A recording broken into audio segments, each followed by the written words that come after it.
right, guys, so this is day 4 notes. We're only going to do the front side of our notes, and we're going to be skipping the proofs. And so let's take a look at the warm-up, and it says that we have triangle CDE. C to D to E. And it is stating that it's congruent to triangle ABF. And so remember what being congruent triangles means. It means that those triangles are identical twins. It means that all 3 sides in the one are going to be congruent in the same size as the 3 sides in the other, and same with the angles. Okay. So in part A, they're asking me to name 3 pairs of corresponding angles that are congruent.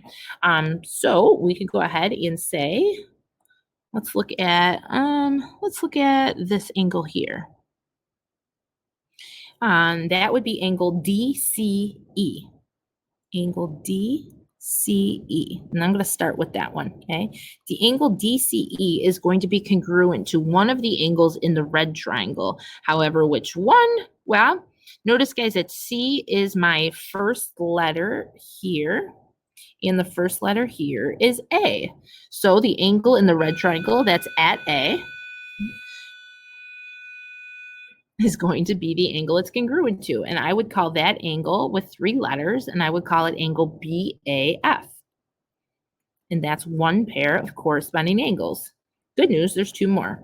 Okay, so let's go ahead and maybe take a look at another angle. Let's look at this angle in the top triangle. I'm going to call that angle CDE. And that angle is going to be congruent to an angle in my red triangle that matches it. And hopefully you guys know that it's down here at B. If not, you can play the letter game and realize that D is the middle letter, B is the middle letter. Okay, I'm going to call that angle FBA. Okay. And we have one last angle. And in my grayish triangle here, I'm going to put 3 arc marks. And I'm going to call that angle DEC. And that angle will be congruent to the one in the red one that's at F. And I'm going to call that angle BFA.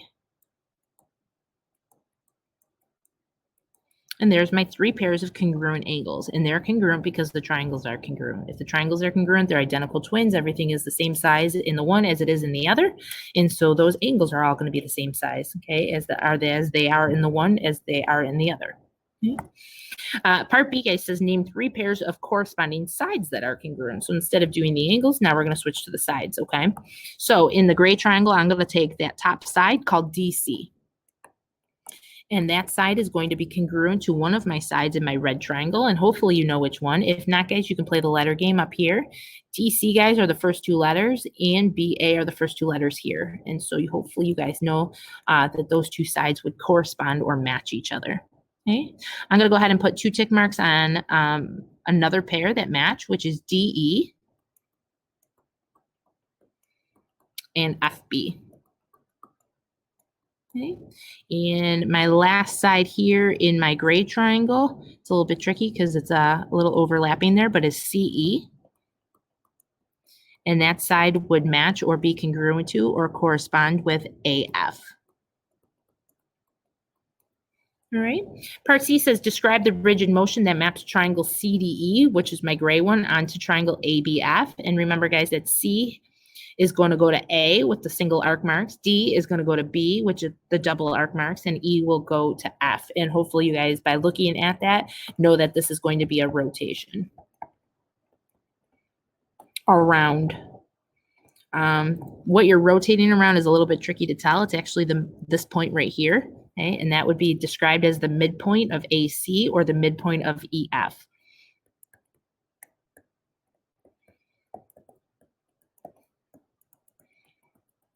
And we're going to say we have to spin it 180 degrees. Okay. All right, guys, let's talk about our next shortcut theorem. And I call them shortcut theorems because if they weren't in existence, we would be stuck proving all three sides of one triangle are congruent to all three sides of another, that all three angles are congruent to all three angles, making that 6 pairs of congruent parts that I would need in order to prove my triangle's congruent. But some mathematician back in the day came up with a shortcut theorem that says, no, don't even worry about 6 parts, just worry about these 3 parts. If you do that, it'll ensure and prove that your triangles are exactly identical twins of each other, making them congruent, okay? And so in this theorem, guys, to add to our other one, this one is called angle side angle, extremely similar to our other theorem of side angle side, where the angle had to be between the S's. This S, this side, has to be between the A's, or the angle.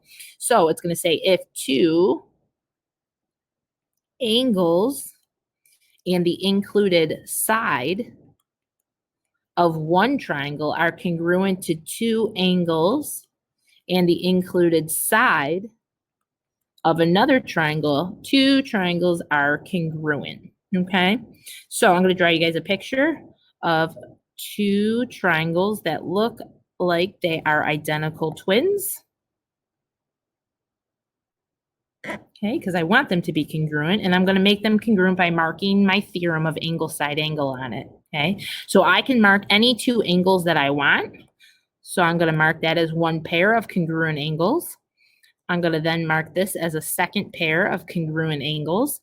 And now I have to make sure that my S, or my side that I mark, is right smack dab in between those 2 angles in the triangle, and that is this side right here and this side right here.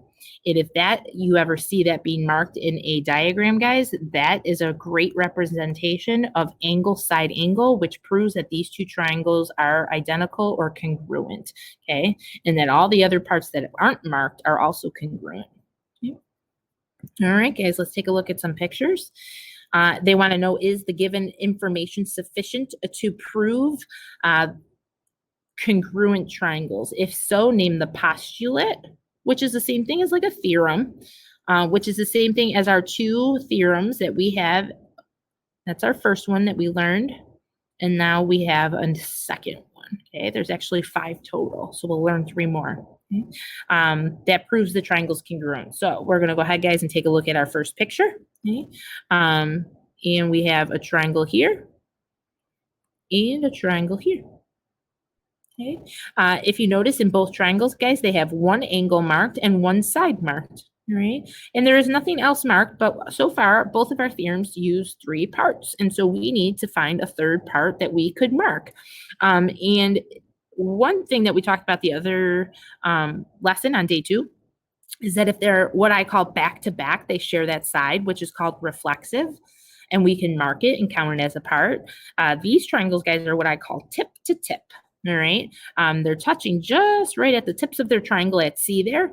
And when that happens, guys, they make that X shape. And we have what we remember as vertical angles. And vertical angles, guys, are always congruent. If you see them in a picture, you can always mark them as being congruent and then count them as one of your pairs of angles. And so if you look at each triangle, guys, we have an angle down here, the vertical angle we marked, and the side right in between them.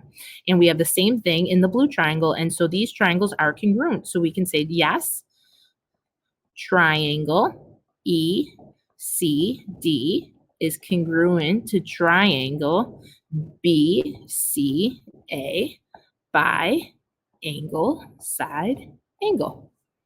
Okay. All right, let's take a look at the next triangle. Okay. In this picture, guys, they're separated, so you don't have to highlight if you don't want to. And if you only look at one triangle, guys, you're going to tell me that they are congruent because this triangle has an angle, another angle, and the side in between it. Okay. However, guys, if you look at this picture that it matches, we also have 2 angles. However, guys, notice that side's not between it. It's not the same markings. Okay. And so in this case, guys, they weren't consistent with what they marked in one triangle into the other one, and it's not the same theorem. And so this is a big fat no. Okay. In my last picture here, guys, it's nice that the triangles are separated, a little bit easier to look at, but you do have 2 pairs of sides, okay? And you do have the angle that's in between the 2 sides. Okay? If you look at the second picture, just to make sure that that is the same, you do have 2 sides with the angle, again, being in between the 2 sides, and so this is a yes. Okay? Triangles are congruent by side, angle, side. All right, we got one last question here at the bottom. And it says to name the pair of corresponding sides or the pair of corresponding angles that would have to be proved congruent in order to prove that the triangles are congruent by angle, side, angle. Okay. I'm going to highlight my triangles, guys, just because they're stuck together. Makes it a little bit trickier to look at. So here's my one, and here is my other. Okay. Notice, guys, that they have a right angle marked, and all right angles are congruent. And so this angle here is congruent to this one here because they're both 90 degrees. And so we have one angle marked. We only have one of those A's marked. We are missing two more parts. However, these triangles are what I call back-to-back, and back-to-back triangles share a side. And I can mark the side, which is HR.